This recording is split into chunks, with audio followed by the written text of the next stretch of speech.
नेपालमा कति भ्रष्टाचार हुन्छ भन्ने कुरा गनेर साध्य छैन। विगत 2-3 वर्षदेखि भ्रष्टाचारका काण्डहरू निस्कै छन्। योभन्दा पहिला भ्रष्टाचार हुँदैन भन्न खोजेको होइन मैले। योभन्दा पहिला पनि भ्रष्टाचार हुन्थ्यो, यसरी नै हुन्थ्यो, तर जनताले थाहा पाउँथेनन्, जनताले चासो राख्थेनन्। त्यसैले त मैले बारम्बार भन्दै आएको छु, अब जनता बाठा भइसके, टाठा भइसके, जनताले देशको हिसाब किताब खोज्ने भइसके। म आज कुरा गर्दैछु पोखरा विमानस्थल बनाउँदा भएको लुटतन्त्रको, लुट धन्दाको। योभन्दा पहिलो सरकारले लुकाएको फाइल, यो जेन्जी सरकार आएपछि जेन्जी सरकारले त्यो फाइल फेरि खोलेको छ।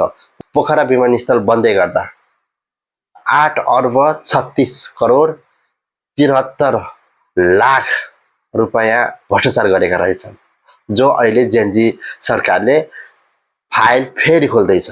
55 जना मिलेर लुटेका रहेछन्।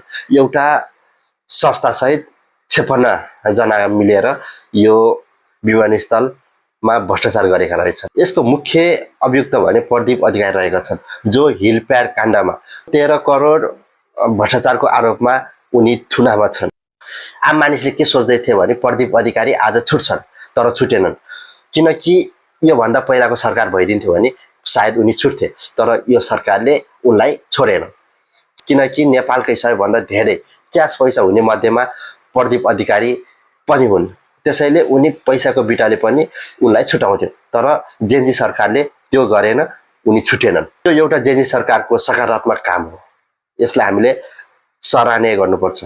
ल हेर्नुस् त, त्यो चाहिँदै नचाहिएको पोखरा विमानस्थल केको लागि चाहिएको थियो? न त अहिले त्यहाँ प्लेनहरू आवत जावत छ, न त के छ। त्यो चाहिँदै नचाहिएको विमानस्थल बनाउन 8 अर्ब लुटेका छन्। लुट्न पनि कति सकेका?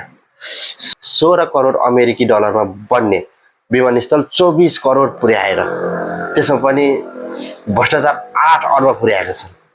कति लुटेका? कति 55 जना भ्रष्टाचारी मध्ये 5 जना त पूर्व मन्त्री नै रहेका छन् र रामशरण पनि त्यसमा छँदैछन्। हेर्नुहोस् त, जताततै कसरी लुट्न सकेका? जेन्जीको जन्म त्यसै भएको होइन देशमा, जेन्जी आन्दोलन त्यसै जन्मिएको होइन।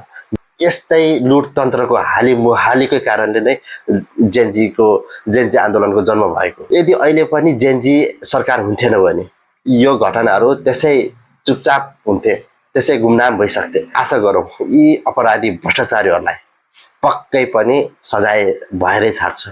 आम नेपाली नागरिकलाई जेन्जी सरकारप्रति आशा छ, भरोसा छ।